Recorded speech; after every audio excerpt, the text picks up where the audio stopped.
JEE main ఫలితాల్లో ముగ్గురు తెలంగాణ విద్యార్థులతో 100% తో తెలంగాణ ఫస్ట్ నారాయణదే.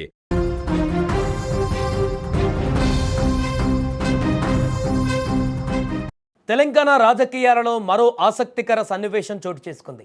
దేశ ప్రధాని నరేంద్ర మోదీ, తెలంగాణ రాష్ట్ర ముఖ్యమంత్రి రేవంత్ రెడ్డి ఒకే వేదికపై కలిసినప్పుడు సాధారణంగా అభివృద్ధి గురించే చర్చ జరుగుతుందని ఆశిస్తారు. కానీ హైదరాబాద్ వేదికగా జరిగిన ఈ భేటీలో అభివృద్ధి మంత్రం జపిస్తూనే రాజకీయ బాణాలు పేలాయి. ఒకవైపు రేవంత్ విజ్ఞప్తులు, మరోవైపు మోదీ చమత్కారంతో కూడిన కౌంటర్లు ఇప్పుడు రాజకీయ వర్గాలలో హాట్ టాపిక్గా మారాయి. ఈరోజు మోదీ తెలంగాణ పర్యటనలో భాగంగా హైదరాబాద్లోని హెచ్ఐసిసి వేదికగా సుమారు 9,400 కోట్ల రూపాయల అభివృద్ధి పనులకు ప్రధాని మోదీ శంకుస్థాపనలు చేశారు. ఈ కార్యక్రమంలో ముఖ్యమంత్రి రేవంత్ రెడ్డి తన ప్రసంగంతో అందరి దృష్టిని ఆకర్షించారు. రేవంత్ రెడ్డి చాలా వ్యూహాత్మకంగా తన ప్రసంగాన్ని సాగించారు. ముఖ్యంగా మోదీ గతంలో గుజరాత్ సీఎంగా ఉన్నప్పటి విషయాన్ని గుర్తు చేస్తూ అప్పట్లో మన్మోహన్ సింగ్ ప్రభుత్వం గుజరాత్కు ఎలా సహకరించిందో ఇప్పుడు తెలంగాణకు కేంద్రం అలానే సహకరించాలని కోరారు. హైదరాబాద్ నగరం దేశానికి గ్రోత్ ఇంజన్ లాంటిదని, దీనికి తగిన నిధులు ఇస్తే దేశ జీడిపిలో 10% వాటా ఇచ్చేందుకు తాము సిద్ధమని రేవంత్ సవాల్తో కూడిన విజ్ఞప్తి చేశారు. అంతేకాదు కిషన్ రెడ్డి, బండి సంజయ్ వంటి నేతలు మోదీని హృదయవంతుడు అంటున్నారని, ఆ హృదయాన్ని తెలంగాణ సమస్యల పరిష్కారంలో చూపాలని కూడా కోరారు. అయితే ప్రధాని మోదీ కూడా తక్కువ తినలేదు. రేవంత్ రెడ్డి విజ్ఞప్తులకు తనదైనటువంటి శైలిలో కౌంటర్ ఇచ్చారు. తను కూడా రాజకీయం మాట్లాడనని చెబుతూనే రేవంత్ కోరిన గుజరాత్ మోడల్ సహకారం పైన పెద్ద బాంబే పేల్చారు.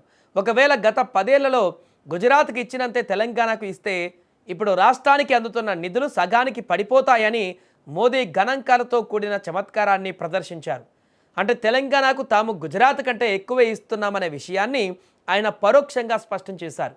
మాతో కలువు అంటూ మోదీ చేసిన వ్యాఖ్య వేదికపై నవ్వులు పోయించడమే కాకుండా సీఎం రేవంత్ను కూడా పకపక నవ్వేలా చేసింది.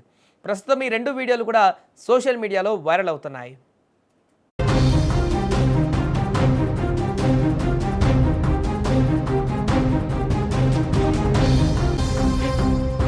मैं तेलंगाना के हर परिवारजनों को ये भरोसा दिलाता हूं कि आपके सपने पूरे करने के लिए केंद्र सरकार ही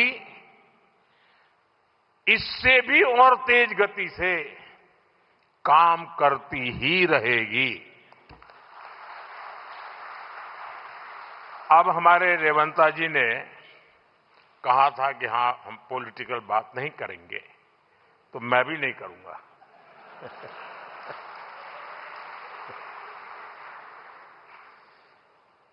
और इसलिए नॉन पॉलिटिकल बात मैं रेवंता जी से कहूंगा कि 10 साल के शासन में भारत सरकार ने जितना गुजरात को दिया वो मैं आपको देने को तैयार हूं.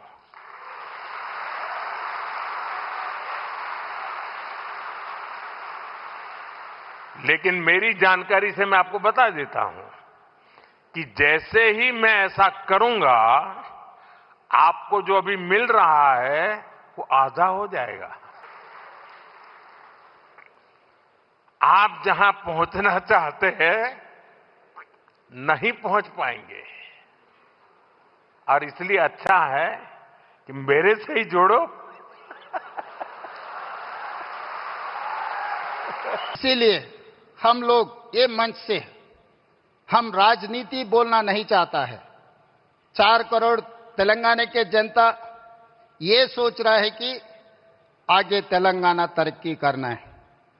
विकसित भारत 2047 में इस देश का प्रधानमंत्री नरेंद्र मोदी जी ने ये कहा 2047 तक भारत को $30 ट्रिलियन इकोनॉमी बनाने के लिए वो घोषित किया हुआ है.